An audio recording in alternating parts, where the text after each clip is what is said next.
You're listening to a Shockcast original. Shock. The C Word with Calista.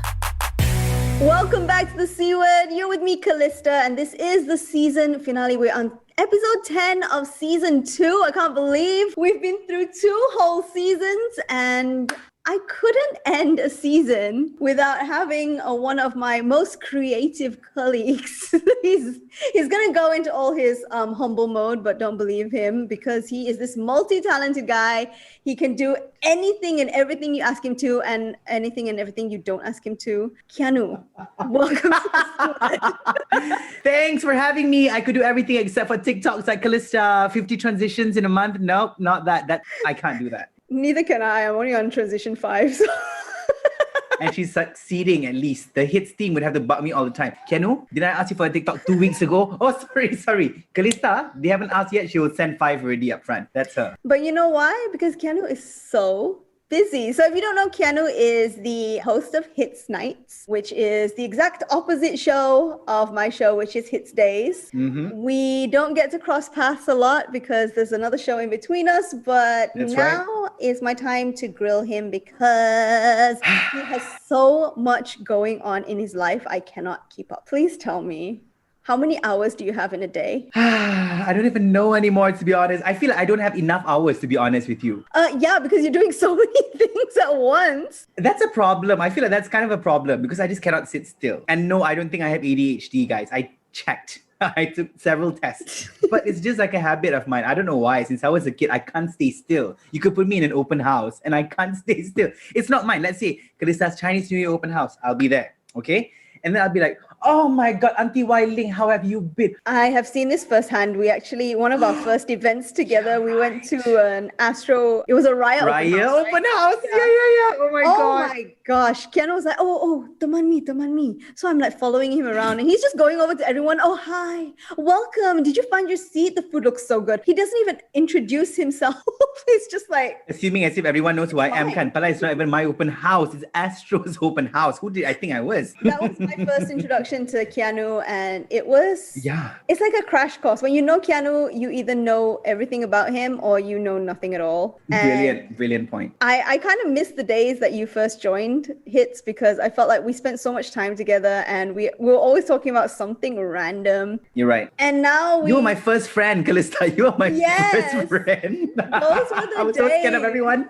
We had so much fun though, and I used to bully him because he never wants to eat lunch with me. God, I'll be rushing. God knows where I was rushing to, but I was just rushing. Exactly. But now I know you more. I kind of understand it because you've got so many things going on. Like, okay, you host HITZ Nights and then you're always hosting some events somewhere. And then you got your TV things that are going on. And then how many shows online do you have right now? So I have my weekly talk show, Keanu Azman Show. That's on Instagram Live. That's on Saturday and Sunday. I don't know why I don't even leave any days off. That's Saturday and Sunday night. And then I have a digital show called Her TV. And then what else do I have? I have that 20 show, another podcast on Shock as well. Oh yeah, I have one more thing called 9 to 5. That's an IG Live show where I talk to different industry professionals, you know. So I explore my uncle sides and then my millennial side is on HITZ, you know. His English side, his Malay side. Malay side, yes, that's right. I still cannot speak Mandarin, so that one I explore yet. But yeah, you've got so many things going on. How do you think of all these like ideas? Because okay, I'm kind of like you, right? Like I also don't know how to sit still, and I feel like the pandemic wasn't good for either. Well, pros and cons lah. Like the pandemic, I feel made us both want to do so many more things, but in the process, we've reached workaholic status. Mode. I feel like you are definitely like levels above me on that, but that's just because you have so many talents. Like I just think of like what to do and I pass it along. You host, you come up with the ideas, you film, you edit, you produce shows for other people, you produce the whole music video for your friend, you come up with oh my gosh, going out with Keanu is a nightmare because like he will play games constantly. Like even if you don't want to play, even if you have no idea who else is in the room, he will know how to like link you up. Like it's just I don't know. Like, you are nonstop. I just don't get it. Like, how? I have one person to thank about this. I don't know if I should thank him or I should like get angry at him, but it's Ryan Seacrest. Okay, so he has always been known as the busiest man in Hollywood. And since I was a kid, I think that was the year when I watched American Idol, and I didn't bother about the contestants, Calista. I just wanted to watch Seacrest. I was like, oh my God. Like, when they were singing, I was like, faster, finish. I want to see Seacrest. I want to see Seacrest. I just liked how sharp he was.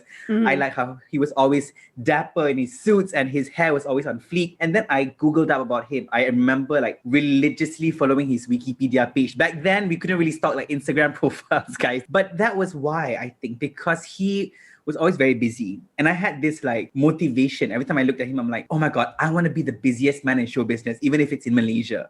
That was always my dream, tau. It's not like yeah, you could say like I want to be a host, but for me it was like this. Like if teachers were to ask me, what do you want to be when you grow up? You know what I would say, Calista? I want to be a successful host. Then they're like, oh, you mean you want to be a host? I said no, I want to be one of the biggest hosts in Malaysia. They're like, why is a dramatic one? There are so many hosts out there, but for me, the one person I really looked up to was Seacrest, and I just didn't know how he could go on. When does this guy even sleep? He takes like the red-eye flight every Sunday night just to reach LA the next morning, straight to the studio. That is crazy, and he's already almost 50, Calista. Almost 50. That's the one thing you do have in common with him, like your ambition. And like that's something I've always admired about you, because like, okay, I have ambition, but I feel like for me, my ambition isn't like laser focused. I want to do things, but like I don't have a clear picture of what it is I want to do. Whereas you know exactly where you want to be. You have your 5-year plan, you have your 10-year plan, you have, okay, this week I want to be doing this. Okay, next month I want to launch this. You have so many things in the works, and that's the kind of discipline that I admire, because I've been trying to do this for so many years of my life and I just can't get it. Is this something like you were born with? Were you just always like this as a child, or? So my sister, she is like the sore loser kind. Like, if I want something, I want something. Since I was a kid, I was always the easygoing person. If things don't go my way, I don't really cry. I agree. I'd be disappointed, but like, you know how I'm the kind who's like, oh, whatever, like, it's just not meant to be. I'm that kind of person, you know? But at the same time, I always had a plan. Like, I always wanted things. Like, even when I was in primary school, I wanted to become the head prefect so badly. By the time I'm in standard 6, I want to be the head prefect. Really, other people just didn't care. They just like, I want to write a blog on blog post, which is normal. What I went through was not normal, to be honest, you know? But it was there from a very young age. And then in secondary school, same thing, Calista. Must I Form 1? First week of school, I saw the head prefect, tall, handsome man. He was the head prefect. And I was like, oh my God, when I'm in Form 5, I want to be the head prefect. And by the way, in standard 6, I became the assistant head prefect, not the head prefect. But that made me realize that, hey, it's okay to aim high, because even if you don't reach there, you're going to be somewhere close. I think that's where that shaped my mind a bit from a young age. And then in secondary school, same thing. I want to be the head prefect. And I was always not scared to shout about my dreams. Like, people would laugh at me, like, I want to be the head prefect. Teachers knew about it. The head prefect knew about it. I would be like, I want to be just like you. Shamelessly. Same thing, guess what? When I was Form 5, I was the assistant also. You know, I was like, oh, I'm always second best. But again, I didn't fret. I was not like angry at the head prefect. I was that kind, like, you know what, it's okay. But I always want to see myself going somewhere close to my end goal, because we can't control that, right? We can't control the end destination.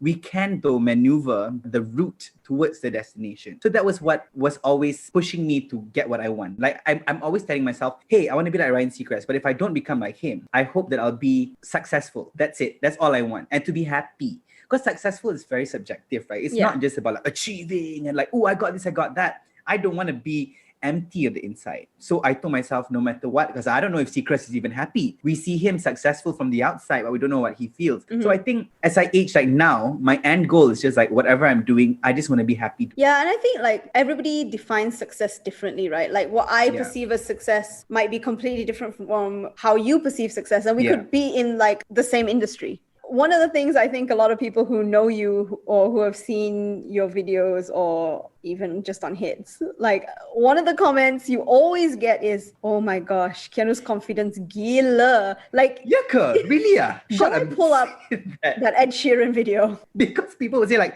cringe. You do it though. Yeah. Like if I feel something is cringe, like, you know me, like one of my biggest strengths and weakness is I cannot be fake. You will see it. I can't pretend. I can't fake it. Yeah. if I think it's going to be cringe, no matter what I do, it's just not going to come out. But you will go full blast. Like, yeah, it's going to be cringe. Yeah, people are going to say whatever they're going to say, but I'm going to do it anyway. It's all in the name of entertainment. So where does your confidence come from? See, that's a good question, because I think that is, I would say it's a form of authenticity, because I've always wanted to become real. Frankly speaking, I had my fair share of like criticisms, even back in school, because I am like this. I'm very flamboyant. So when I was in primary school, people would call me like, oh, you're a like things like that. That was a bad thing that they called me once upon a time, guys. Bad things. I used to cry in class. Like I remember like that one time I didn't go for PE, for physical education, because like I didn't like to play football, right? So I just like, I'm sick, teacher. So just stay in class. And then this random bunch of boys came in front of the class and like, oh, your parents didn't teach you how to become a guy, is it? And I ended up crying in class alone. This is when I was in standard 2. And I think I struggled with my identity for a long time. Throughout primary school, I was always trying to act as if I was very tough, because I was scared of these bullies. And then in secondary school, I think I got less of those experiences. But I told myself, I just wanted to embrace the real me, which is flamboyant. Like I can be like, I want to be mentally tough rather than just physically looking tough. But on the inside, you could say something small, it could trigger me and I could crumble. Like most guys, like toxic masculinity. So that was the point. I think secondary school, I told myself, dude, just embrace yourself, which was not easy. And then slowly, even when I stepped foot in the industry, when I first did my live show back in 2018, I remember being myself. Like if I were to laugh, like the wacko laugh, or just becoming very flamboyant on screen, people would comment stuff like, who the heck is this host? Get him off the show and all that. And I was like, but the funny thing is, at that point, I think I was really immune, because I tak terasa, I was not offended. I laughed about it. And then I think once I got into HITZ, it was still a struggle for 2 years, because people were telling me stuff like, oh, you sound like this, you sound like that. But after, I think only this year, in this pandemic, I sound just like Keanu Azman, finally, after 2 years, to be honest. Because at first, I think you would understand this too. When you're on the radio, I still struggle with that. I still struggle with it. But I feel like you sound,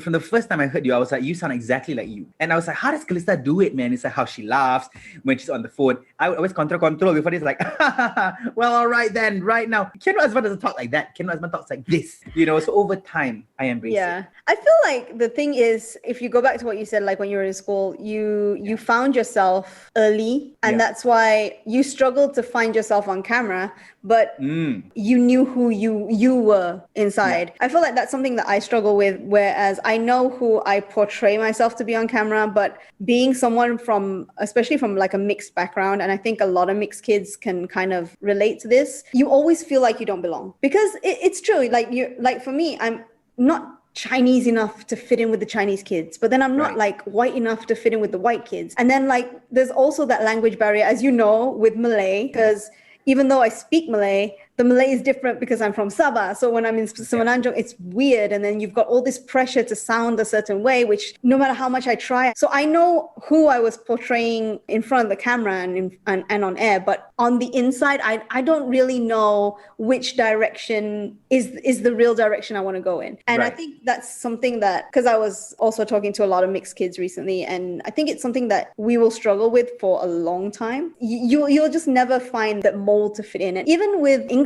like my accent sounds completely different talking to different people. If you hear me speak to my mom, it's like completely different. If you hear me speak to my Chinese friends in English, it's different. So that's something that I feel like I struggle with, that I've always admired about you, because I knew from the get-go that yes, you are pretty confident in who you are, but you don't know which Keanu to bring out for this show or which Keanu to bring out for that show. But you know what? I can relate to that in a different way. I can't really fit in 100% with girls only. I can't fit in with like boys.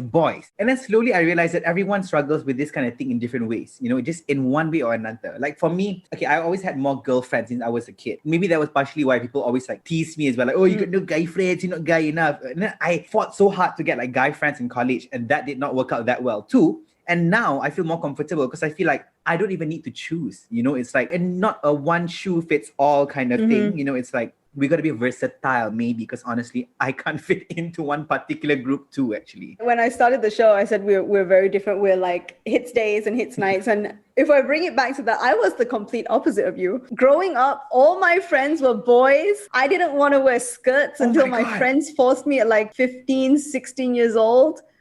I didn't know this. Can't imagine, right? Yeah. And I was always like, I never really dealt with that many bullying situations Yeah. because I was always with the guys and I will fight you, you know. But Oh, that makes sense why Calista's like this now. No one can mess with her. Now we know why. See, psychology 101, guys. Always look back. Why? You know, there has to there's be. always a reason. Yeah, but now that I've grown up, like you know me, I'll always be ready to put on a dress. Most of my Yes. friends are girls. Yes. It's just funny how things work out. Precisely. That's the beauty of growing up, actually. Like, you don't know how you're going to be like when you're an adult, okay? Once Oh you my enter the gosh. working world. We evolve constantly, right? That's how complex human beings. So what Keanu said is true. However you are in high school, however you are in college, honestly, it doesn't matter because 10 years down the line, you're going to be a completely different person. Oh my God, you know what? In my case, it's language as well. So I was never into Malay media when I was younger. I mean, I did watch Malay dramas and all that. And I was so focused on like Hollywood. I want to be like Seacrest. Now, I think even our boss, hi Priya, like she'd be like, Keanu, you're too Malay. Like, you know, like this is an English station. Until, I don't know if you remember this, Calista, but in my earlier days of HITZ, I would get an email from the boss directly, okay, like CC, Priya, CC, all the names. Please tell Keanu to lesson using Malay. And I was like, it was that severe, my Malay in my talk sets. And that's the thing about branding, kan? Because HITZ is always known as like that American English Malaysian way of conversing with our listeners. There are some stations that cater to like more Manglish things, but we are known from last time. We're like the very proper English. So Keanu, please be more American, okay? Keanu, please stop going against the rules, Keanu Azman. I remember you used to get a comment from a particular person. Oh my God, yeah. Every time there's a video with me. Yeah, they're like, oh, this guy and his like Malaysian English. And I used to think like, Keanu's English is fine. What are you talking about? But you know what it is? It's literally just, sometimes you don't need to do something wrong. If people want you to be wrong, you're wrong. Yeah. You know, like if they want to like it, they'll like it. If they don't, no matter what you do, they won't. That's true. And also sometimes, right, even though these comments can be harsh, but when we read them at that point of time, oh my God, you get so mad. But over time, you look at it as constructive criticism. I mean, we're not encouraging you guys to comment as harsh as that, by the way. Yeah, like, please getting don't. fired. Don't do that, you know? But at the same time, when you're in our position, over time, we tend to reflect and like, I did kind of use too much Malay words like in a certain way, you know? So now I feel like I've improved more in that sense. But still, I got more comfortable with like when I'm doing a Malay show, I'm comfortable doing like full on Malay nowadays. You know, if it's in English, do it in English. Okay, that's what I wanted to ask you because you never used to consume Malay media, but because most of the shows that you host nowadays are in Malay, so the way you host in English and the way you host in Malay is very, very different, and it's something that I can't grasp. So how did you learn how to do it in a very Malay media type of way? Started with my love for Indonesian entertainment. One thing I like about Indonesia is that they value their culture, they value their language. You know, there are so many hosts who, of course, host in English, you know, but at the same time, when it comes to hosting in native Indonesian, they would do it with a bang. So I was like, okay, and English is my first language. You know, in my family, we speak English since I was a kid. It's English. But in school, my friends mostly we spoke Malay and everything. So I had the best of both worlds. My sister, on the other hand, could not speak Malay till she was like in standard 1 and 2. People would tease her like, Melayu jenis apa ni? You know, don't do this to people, okay? Don't try this at school and at home, okay, guys? But she used to kena these things. I was the one child who understood Malay very fast, who spent a lot of time with my mate when I was a kid, an Indonesian mate, you know? So slowly, I think when I got into the entertainment industry, my first show was a Malay show. And I was like, oh, matilah I, habis. I don't know how to do Malay very well. Slowly, I realized that, I actually kind of like the Malay scene as well. Because all this while, I was always, again, this is the thing about outcasts, you know, I always felt like I didn't really belong in the Malay community, kan. That's why I was always more inclined towards the English community. But when I surrounded myself with this Malay artists and everything, I said, best juga. Actually, this is quite fun because I get to know about the Malay native language and the entertainment and all that. And then slowly, I realized that our entertainment value is getting better, like the production of the music. That's why I realized that, okay, you know what I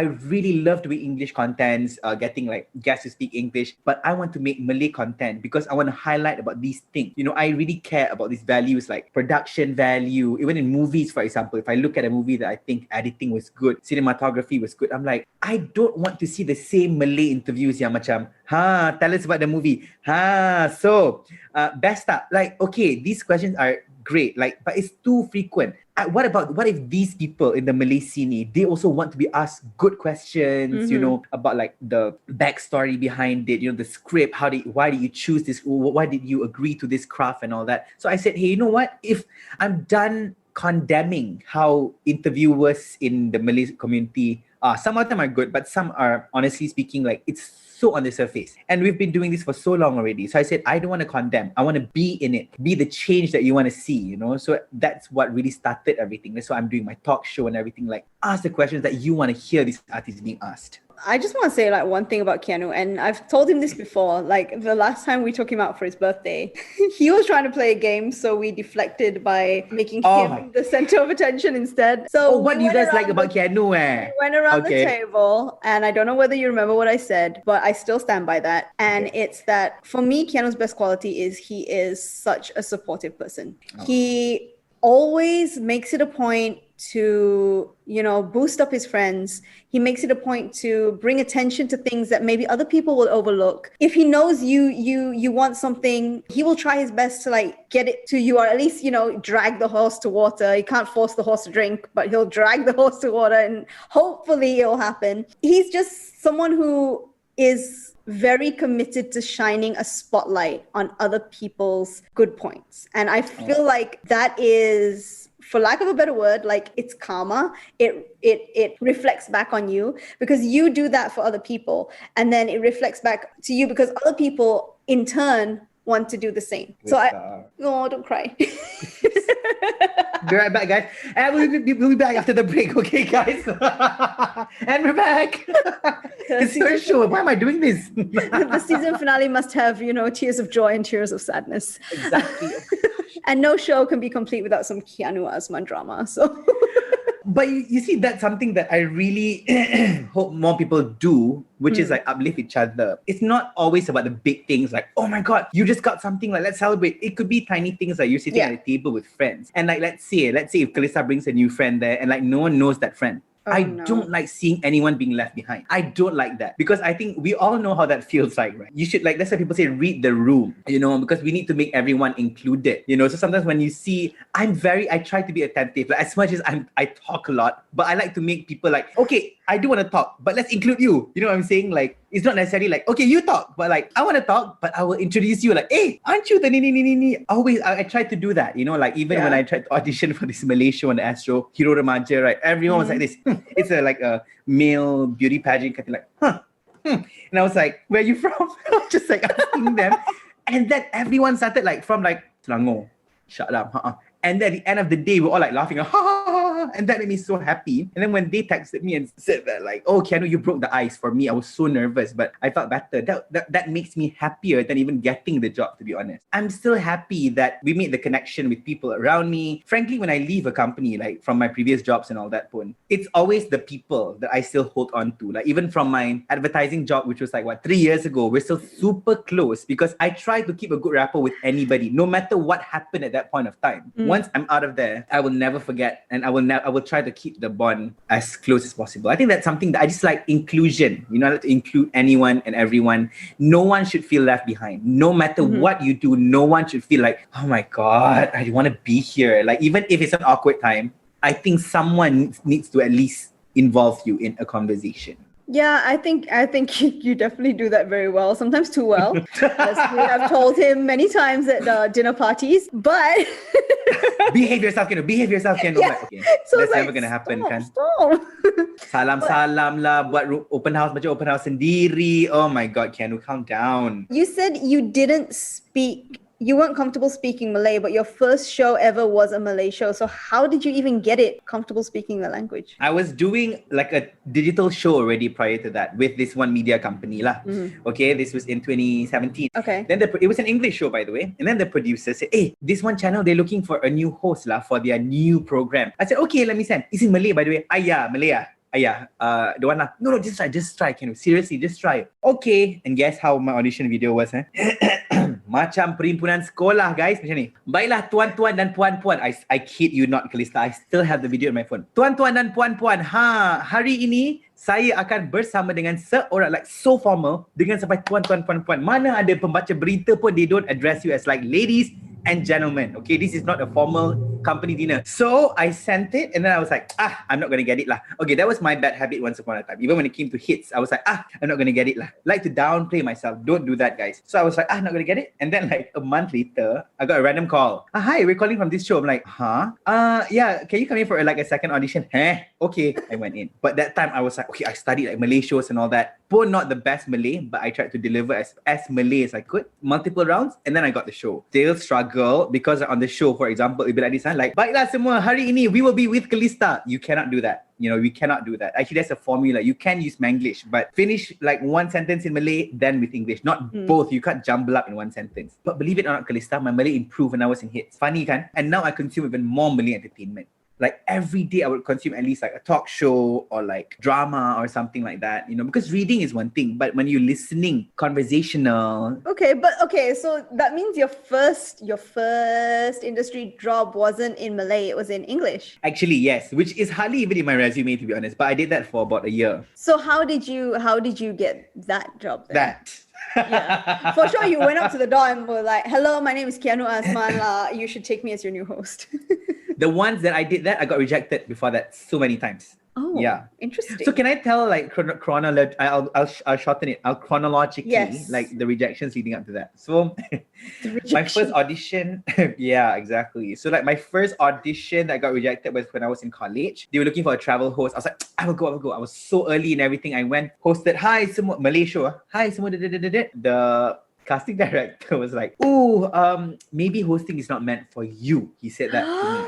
Yeah. And I was like, oh, okay. But I said, it's okay. Maybe we can try again next time. But I honestly don't see that. And then I said, okay. And it was beside Tropicana City Mall. And then I crossed the bridge and I cried. I'll never be a good host. I remember that. Called my mom. My mom said, no lah, sayang, no lah, it's okay. And then another audition I went to, also I did not get shortlisted. Okay. And then the one that my English, the first English show that I did, we're not going to mention the name, yeah, guys, since this one is from another network. But this one is the one that Henry Golding got last time. Marion Conter, that one, remember not? The start with a Q, that one. Can I remember or not? 12 o'clock midnight last time.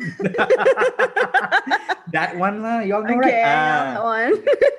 I just got back from Phuket with my family. We came back from a family trip. We landed. I off my airplane mode. My friend sent me that poster of the audition. Hey, you should go. It's tomorrow at 8 in the morning till 5. I'm like, jet lag lah. For some reason, the next morning, I woke up so early at 6 in the morning. I was fresh. And I was like, what am I doing? Oh my God, should I wake my father up? I was only 18 or 19. Yeah, I was 18, I think. Went to my dad. Abba, can you take me to this place or not for the audition?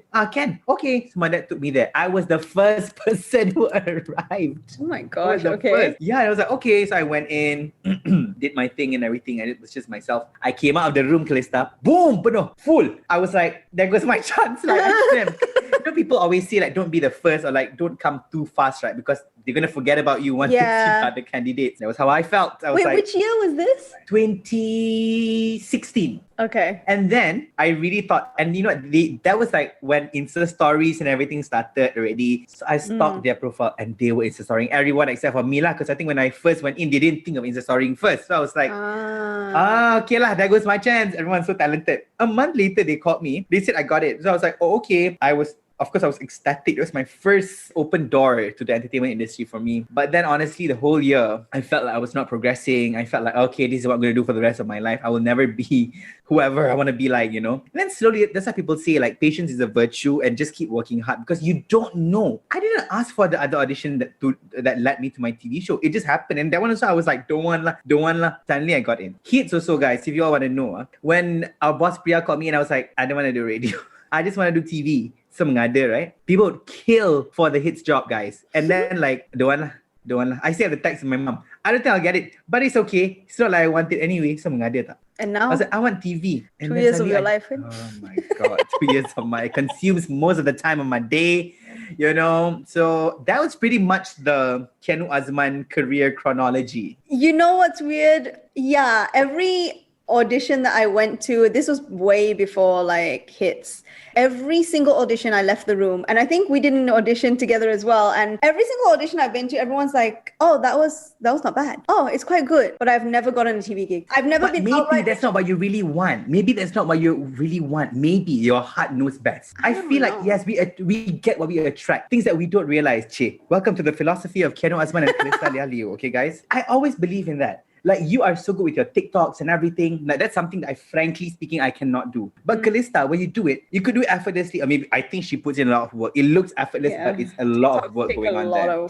a lot of effort. Exactly. But I feel like you do get what you attract. So when I feel like when a person tries and I'm like, maybe that's not what you genuinely want, maybe. I don't know. I think especially like before HITZ, like I had like really bad stage fright. I think I was also putting out the energy where I want to try, but I'm also really scared to get it. Right, So maybe right. that's the energy I was putting out. Because every audition I left, everyone was always giving me good feedback. But then I always walk away as the shortlisted one until right. HITZ, and I never approached HITZ. HITZ came to me, not like HITZ came and approached me like, please be our announcer, but HITZ fell onto my lap. It wasn't something that I seeked out. Yeah. So I think sometimes life kind of works that way. Like Keanu said, you might be chasing something that's not really meant for you, but when other opportunities come, just take it because you don't know where it's going to take you. I always believe in that, frankly speaking.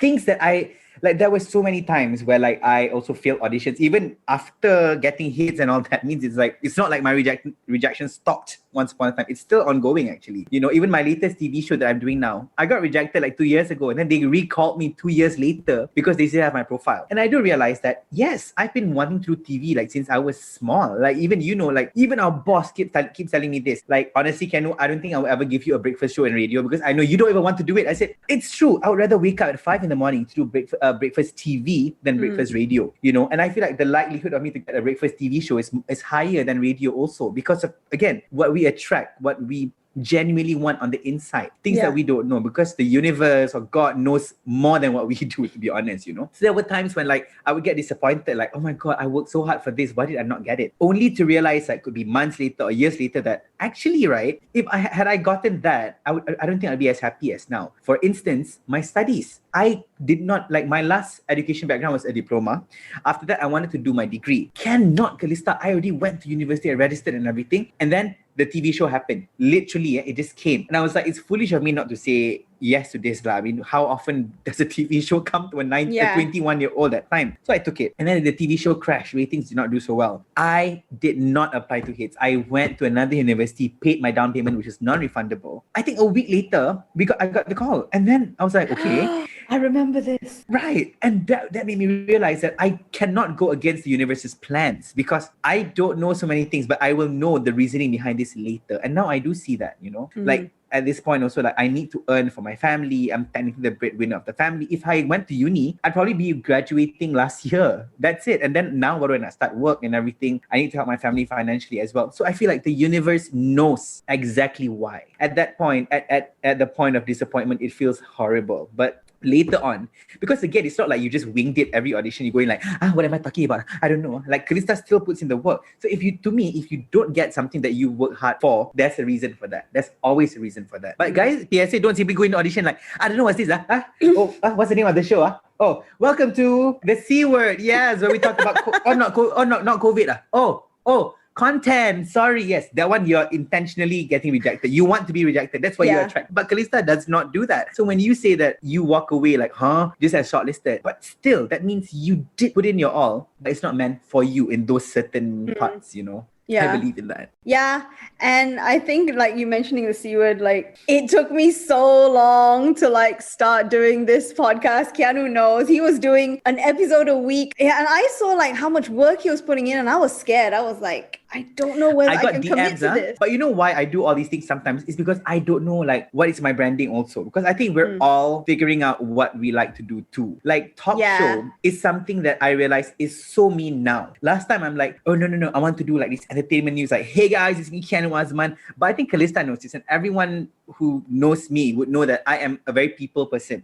I enjoy interviews. I enjoy, even if Dua Lipa is beside me, I want to talk to you like you're my bestie. That's just how I like to do it, It's not the best interviewing style, because interviewing also needs like a form of formality and everything. But Keanu Azman, I can't help it. That's why I told myself, the closest to that is a talk show. And if no one's going to offer it to me, then I want to do it myself first, And I'm enjoying it. Because it's like, at the end of the day, we want to do things that we enjoy. At the start, we're like, oh, will this work? Are people going to like this? Am I going to get a lot of viewers? That's important, of course. But at the same time, what do you want to do? That's why this industry can be very people-pleasing, because we tend to think about what they want. What do clients want? What's going to increase the likes likes of this. But if it makes you happy, that's good. But if you don't like it, you're gonna burn out, man, from the things that you do. And I don't want that. That's the last thing I want. And I've had my fair share of that. Too many. So usually I'll end like an episode like this with asking like, oh, do you have any advice? But I feel like this whole episode has kind of been us being like, okay, you give this advice. If you don't like that, don't worry. There's a different perspective over here, which is great. Uncle Keanu. It is not Uncle Rogers. Uncle Keanu. But if you see Keanu like in a group, he's completely different from how he is when you're with him one-on-one. I think so too. Yeah, Keanu is talkative in both situations, but a very different kind of talkative until it hits about 10 o'clock. If it hits 10 o'clock, Keanu, it doesn't matter how much fun you're having. And oh my God, this used to offend me so much when we first met. Keanu is all, I'm like having so much fun, you know? I'm like, oh my God, this is such a good day out. Keanu will be like, okay, I gotta go. Out of nowhere, he doesn't even like let you finish your sentence. It just hits that time and he's like, I gotta go. And he rushes off. Like he'll throw money at you for his food and he's gone. I'm like, that's true. Oh, well. And then you realize that's just Keanu Azman. Yes, then I realized that's just Keanu Azman because we could be at a party with everybody having fun and he would be the one in the middle like, okay guys, it's been great. I gotta go now. And where's he going? He's going nowhere. I remember the first few times you did this, everyone's like, oh my God, why's Keanu like yeah. I continue the conversation like it's just normal. Yes, exactly. I think we need another episode to psychoanalyze Keanu, but thank you for joining me for this week's episode. We better end it before Hannah kills us, our editor. Thank you, so Calista. Thank you, Hannah, for editing and for, like going to the hot time editing this season finale, kan? What a lot of people don't know is there's a team behind the podcast and 2 people on that team have told me to not make this podcast 2 hours long because they knew my guest was oh my God. Sorry, but guys. Yes, thank you for joining me on this episode of The C Word. And if you want to follow Keanu, which you should, where can they find you? My Instagram ID is Keanu Azman. My Twitter is the Keanu Azman. Don't ask why there's the there. I'm not conceited. It's just that Keanu Azman taken already. I forgot the password of that. I keep doing that, kan? So yeah. Seems and you can find me 8 p.m. to midnight every weekday on HITZ tonight. Oh yeah. Thank you, Calista. The C Word with Calista.